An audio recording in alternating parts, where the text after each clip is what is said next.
Well, hello once again. Yes, this is me, Leonard Wells, broadcasting as usual from HASLINGDEN, 30 miles or 50 kilometres due north of Manchester in the UK, on Friday the 28th of October 2011. This is part 30 in my series, The United States of Europe. And having gone through all the 27 countries of the EU and mentioned a few that I would like to join, I'm going to finish off. The next few videos will be about those countries I haven't so far included and which are in the pipeline to join, some of them very small. I hadn't intended initially to bring them in, but when I've added them all together, if you include Russia, they make 50. So there are 49, excluding Russia. And so far, we've gone through the 27 who today comprise the EU countries. There are 17 in the Eurozone, and a different, all different, and a different group in Schengen, and so on and so forth. And this is the problem, isn't it? That there are different countries with different hymn sheets, as they call it, singing from different hymn sheets, all with different participation in this project of Europe. Now, the mess we're in is largely historical. For 2,000 years we've done nothing but murder and butcher each other in Europe. 100 million people have died in the 2,000 years, most of them in the 20th century. Thanks to the Kaiser and Adolf Hitler. And I'm hoping and praying, and it's my dream, to see a United States of Europe, like the United States of America. They had equal difficulties. They had a civil war. 600,000 were killed in that civil war. More than all the casualties in all the wars that they've ever been involved in. And the founding fathers of the United States didn't want a single currency. Isn't that strange? Well, so they had all those problems, and we've got the same problems. And it's very difficult to want to hang on to the past, not to be able to see the bigger picture, and everybody to want to keep the status quo and think that their little country is best. Well, who knows? Who knows? But collectively, we are strong. And individually, we are minuscule and weak. And this is the problem. That in today's world, we need the strength of each other. Now, we're going to talk about Albania. It's a small country, roughly the size of Belgium, and roughly the size of Maryland in the United States, for anybody watching from America. Approximately 3 million population. Capital, Tirana, I think they call it, well, pronounce it rather. Tirana, spelt Tirane, T-I-R-A-N-E. 3 million in the country, and roughly 450 to 500,000 population in the capital. Rather sparsely populated country. Because of its situation, it came under the dominance of the Ottoman Empire, so it was largely a Muslim country. And it is still the only largely Muslim country within Europe. And there were many Muslims of Albanian descent in Kosovo. Well, of course, there was all that kind of nightmare in Kosovo and you know, in the Balkans War. And Kosovo was bombed and whatever. And when NATO bombed Kosovo in 1999, I think it was, hundreds of thousands of native Albanians, ethnic Albanians, rushed back. Now, let's go draw back a bit and look a little bit back into fairly recent history. Mussolini ruled Italy in the 30s, and he was a fascist, and he dreamed of another Roman Empire, and he couldn't wait to build an empire, and he thought his troops were invincible. But I mean, he was an idiot, really. But they say he got the trains to run on time. Well, dictators can do that. And of course, Italy attacked Ethiopia, and then he was in cahoots and allied to Adolf Hitler and eventually Japan in the Nazi Axis, and he infuriated Hitler because he decided to attack Greece, and he did so through Albania, which meant he occupying Albania, because of course the two countries are only 100 kilometers, 60, 70 miles apart at one point, so it's quite easy to cross into Albania and then attack Greece.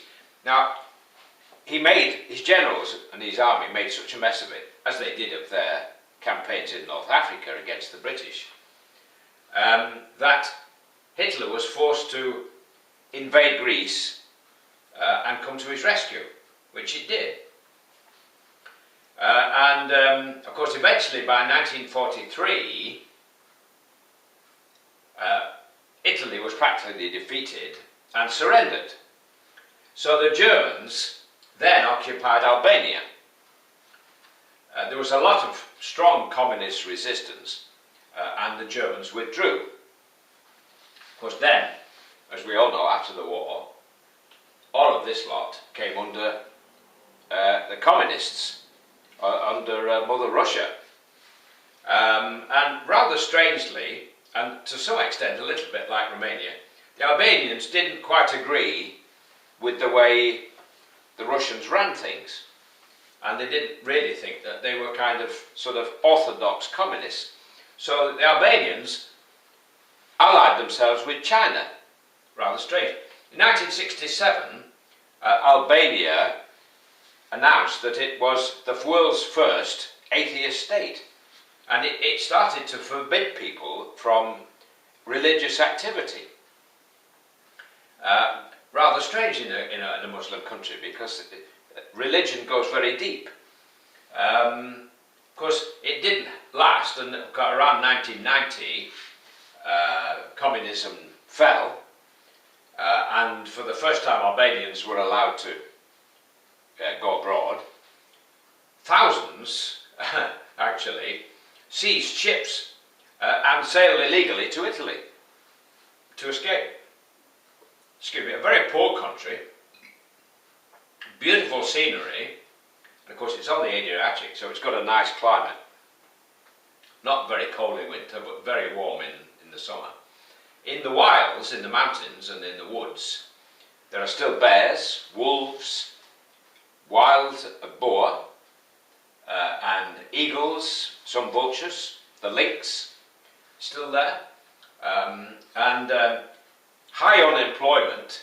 All kinds of things happened after the fall of communism. There were some wild pyramid selling schemes which went wrong, and hundreds of thousands of people in Albania lost all their money. At one time, the communist ruler in the 60s forced everybody to travel by bus and train. Private transport was banned. Oh, what joyous, happy days with no motor cars in the street. Of course, we don't want that. We want that freedom now to have our own private bus. The motor car has killed just as many people as we have in the wars.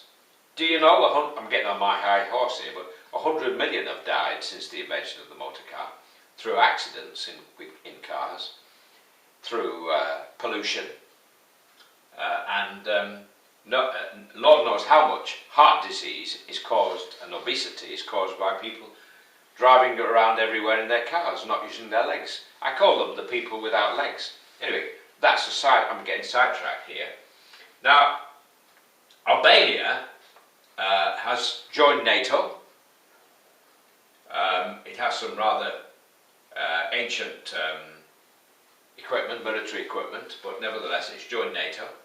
And it's applied to join the EU. It's not, doesn't use the euro yet, and it's not in Schengen. People would freak out if they thought Albania was going to be in Schengen.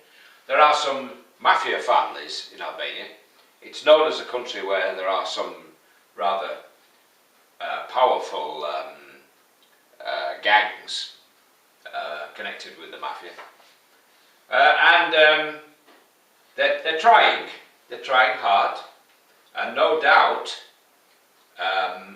they're due to become a member of the EU, I think 2015, and several other countries like Serbia have applied, so it's all on it moving forward. And of course, in order to get into the EU, this is the wonder of this EU, to my mind, and the dream of the United States. In order to get in, they have to improve things and bring them up to the standards of the EU countries. So, corruption and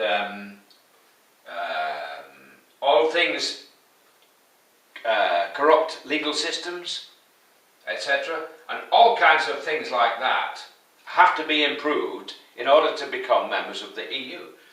So, by its very existence, it's attracting other countries to want to join, who then have to improve things. So, it's all in the right direction. And I want to see the United States of Europe so that we have 2,000 years of peace. So we can put right and bring everything up to modern standards. For example, the railways in Albania, like most of the Balkans, need a heck of a lot of upgrading, as do a lot of the railways in the UK, for example, in the north of the country. And they use a lot of second-hand rolling stock from all around Europe. I mean, some of the Romanian trains need a lot of work, but I believe the Albanian trains are worse. Sometimes you feel it's quicker to get out and walk in Romania, but nevertheless, the railways are there for the people. You get that feeling. Whereas in the UK, you get the feeling that somebody is making a lot of money out of you when you look at the fare structure. Anyway, that's it. God bless for now. God bless Albania. Take care. In the next episode, we're going to look at Andorra. Fascinating country, Andorra.